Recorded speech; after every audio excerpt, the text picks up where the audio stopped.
Bismillahirrahmanirrahim. Assalamualaikum warahmatullahi wabarakatuh. Alhamdulillah, hamdan wa syukran lillah, wassalatu wassalamu ala rasulillah, amma ba'du. Bapak Ketua DKM yang saya hormati dan Bapak Ibu jamaah sholat isya dan tarawih yang berbahagia. Dalam Al-Quran surat Al-Baqarah ayat 183 dinyatakan, Ya ayyuhalladzina amanu kutiba alaikumusiyam kama kutiba alal ladzina min qablikum la'allakum tattaqun. Hai orang-orang yang beriman, diwajibkan atas kamu berpuasa sebagaimana diwajibkan atas orang-orang sebelum kamu agar kamu bertakwa. Jika menganalisis ayat ini, ada 4 kata kunci yang kita temukan di dalamnya. Yang pertama kata amanu, atau kita terjemahkan orang-orang yang beriman. Kemudian kata kutiba, kewajiban. Kemudian asyam, yang bermakna puasa. Kemudian tattaqun, yang itu adalah takwa. Bapak Ibu yang berbahagia, siapakah orang-orang yang beriman yang dipanggil dalam ayat ini? Ciri-ciri orang beriman bisa kita lihat dalam surat Al-Anfal ayat 2 yang berbunyi, Innamal mu'minuna alladzina idza dzukirallahu wajilat qulubuhum. Sesungguhnya orang-orang yang beriman ialah mereka yang apabila disebut nama Allah gemetarlah hatinya. Kita mengetahui bahwa Allah memberikan kita satu hati yang di dalamnya penuh dengan sejuta rasa. Maka proporsi rasa yang banyak di dalam hati kita itulah yang menentukan getaran di dalamnya. Jikalau di dalam hati kita penuh dengan keinginan memiliki harta, maka ketika kita berbicara tentang harta, harta itulah yang membuat kita gemetar. Ketika ada orang berbicara tentang pangkat, jabatan, tahta, di dalam hatinya proporsinya itu lebih, maka yang menggetarkan hatinya adalah tahta. Sebaliknya orang beriman, sebab di dalam hatinya proporsi Allah lebih banyak rasanya ketimbang rasa-rasa yang lain, maka ketika disebut nama Allah bergemetarlah hatinya. Dan ketika bergetar hatinya, dia sanggup mengucapkan kalimat Allah yang memberikan dampak bagi pendengarnya pun bergetar hati mereka. Al-Kisah, Nabi Muhammad SAW di dalam sebuah peperangan pernah bersandar tertidur di dalam kemahnya. Tiba-tiba masuklah seorang da'thur, kemudian ingin memenggal kepala Rasulullah. Dengan pedangnya ia katakan, Muhammad, siapa yang bisa melindungimu dari aku saat ini? Kemudian Nabi Muhammad katakan, Allah. Saat mendengar Allah, bergetarlah hati seorang da'thur tadi sehingga jatuh pedangnya. Kemudian Nabi Muhammad mengambil pedang itu dan membalikkan pertanyaan kepada da'thur. Wahai da'thur, siapakah yang bisa menyelamatkanmu dari pedangku ini? Da'thur terdiam, kemudian dia katakan, tidak ada ya Muhammad, kecuali kalau engkau mau memaafkanku. Maka saudaraku yang berbahagia, bersyukurlah kita yang hadir hari ini, terpanggil jiwa kita, tergugah jiwa kita, meskipun bentangan ayat Allah yang tercipta ini memberikan hujan rintik-rintik, tapi tidak mengurangi keinginan dan keazaman kita untuk masuk ke dalam masjid ini menjalankan ibadah salat isya dan tarawih secara berjamaah. Karena saudaraku yang dimuliakan oleh Allah, ada 3 tipologi orang yang mengisi waktu bulan suci Ramadan. Yang pertama adalah mereka yang memang sebelum bulan suci Ramadan sudah berada di dalam konsistensi kebajikan. Maka ketika bulan suci Ramadan ia hanya tinggal melanjutkannya. Kemudian yang kedua, ada orang yang biasa-biasa saja sebelum bulan suci Ramadan, tapi karena di dalam keyakinannya mengetahui bahwa ada kasih sayang Allah dalam bulan suci Ramadan, ada perubahan intelektual, emosional, dan dorongan spiritual sehingga dia masuk ke dalam komunitas spiritual bulan suci Ramadan. Tanpa kita sadari Bapak Ibu yang berbahagia, Ramadan inilah momentum kita untuk masuk ke komunitas orang-orang terdahulu. Kama kutiba 'alal ladzina min qablikum. Kita masuk ke dalam komunitas grup spiritualnya Nabi. Kita masuk ke komunitas grupnya para sahabat. Kita masuk kepada grup komunitasnya Sufi seperti Ibnu Arabi, Imam Al-Ghazali, Maryam, kemudian Rabi'atul Adawiyah. Kita masuk ke dalam komunitas mereka itu. Maka sebenarnya momentum bulan Ramadan ini kita mengetahui masa lalu dengan keadaan terkini dan untuk menyiapkan bekal kita untuk masa depan. Maka beruntunglah kita sebagai orang-orang yang terpanggil menjadi orang yang beriman. Kata kunci yang kedua adalah kata kutiba. Perlu kita ketahui ada 3 rahasia di balik kata kutiba ini. Yang pertama adalah kewajiban atau kutiba yang di dalamnya penuh dengan kasih sayang. Kalau kita merujuk Al-Quran, ketika ada kata kutiba au kataba, itu berbeda dengan farodo au wajaba. Kata farodo atau wajaba itu ada beban di dalamnya. Tetapi kata kutiba adalah kewajiban yang di dalamnya mengandung rahmat. Kataba rabbukum ala nafsihir rahmah. Allah menisbahkan atas dirinya kasih sayang yang banyak. Maka di bulan suci Ramadan inilah penuh dengan kasih sayang Allah kepada kita.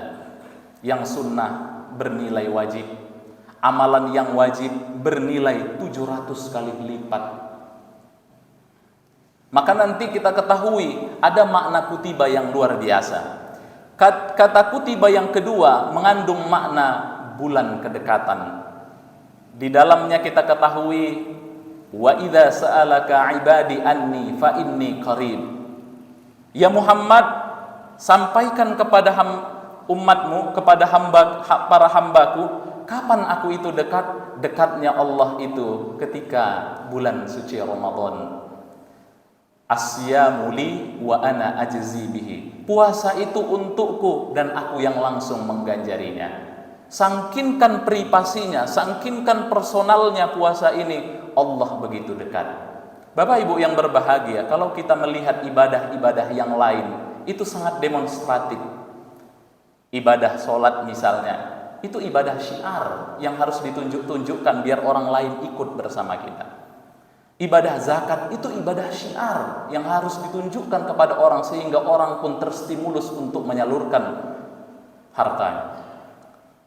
Haji apalagi, itu merupakan ibadah syiar buat orang-orang muslim. Tapi berbeda halnya dengan puasa, merupakan ibadah sir, rahasia antara hamba dengan Tuhannya. Bahkan kalaupun kita sedekah itu sebaiknya ditunjukkan. In tubdus shadaqat fani imahi. Jika kau sedekah, tunjukkan saja. Kalau ikhlas itu kembali kepada diri kita. Tapi apa yang kita keluarkan sudah menolong orang yang kelaparan. Apa yang kita keluarkan sudah bisa membangun masjid ini. Ikhlas itu tergantung di dalam diri kita, kata Allah. Kalau kau ikhlas, untungnya untuk dirimu. Tapi kalau kau tidak ikhlas, untungnya untuk dirimu juga. Tapi ketika engkau mengeluarkan hartamu, kalau kau tidak ikhlas, tapi orang lain di sekitarmu sudah kenyang perutnya, sudah terbangun masjidnya.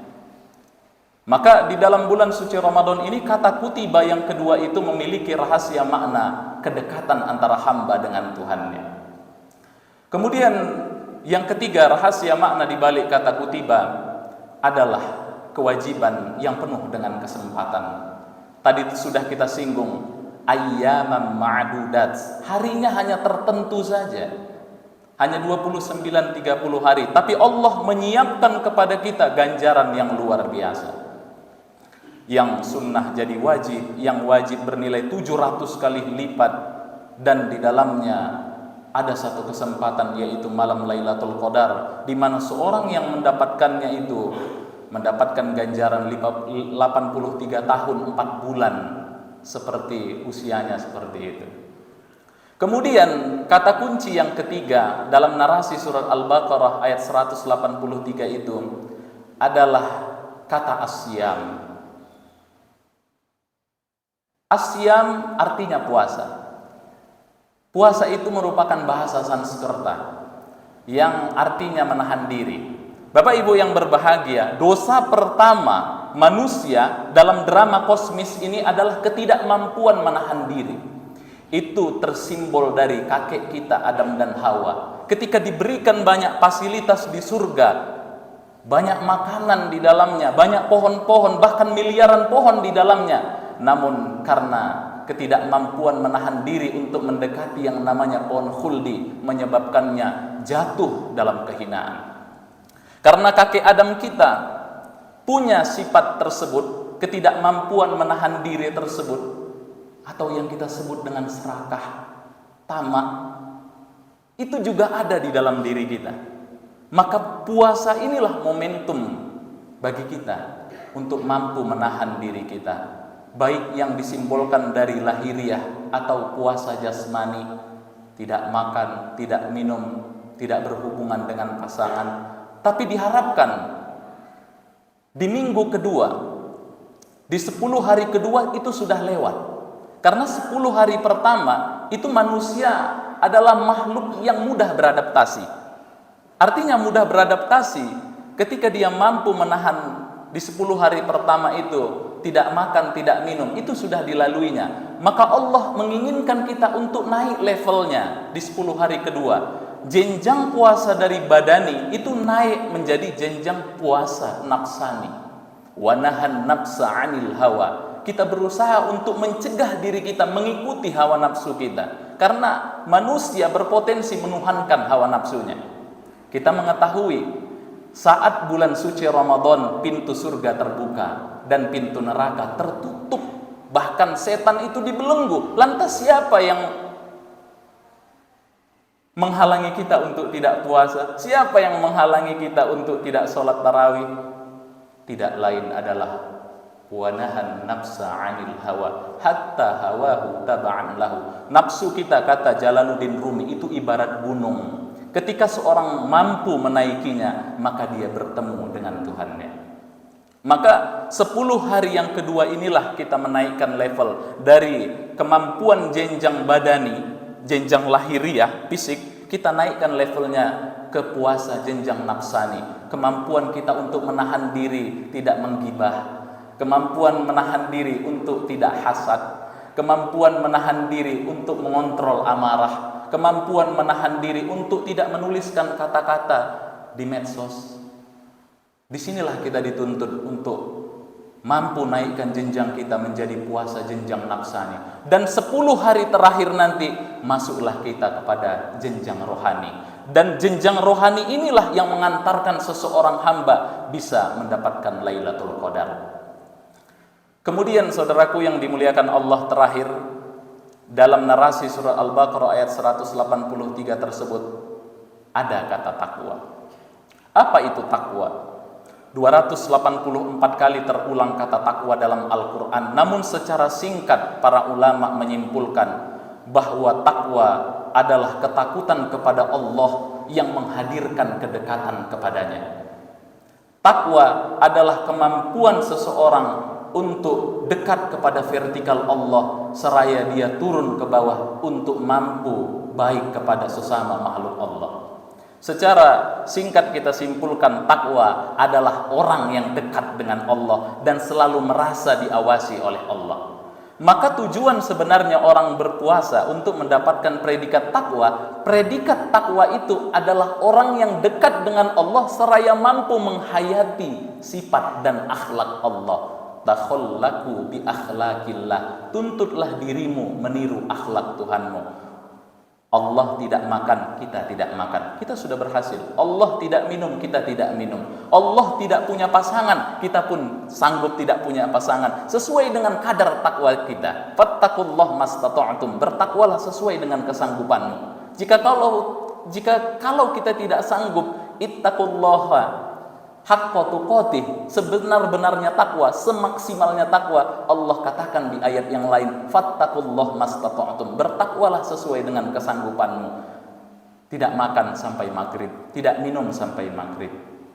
Tapi lebih dari itu banyak sekali sifat-sifat Allah yang perlu kita tiru. Misalnya, Allah itu Maha Rahim.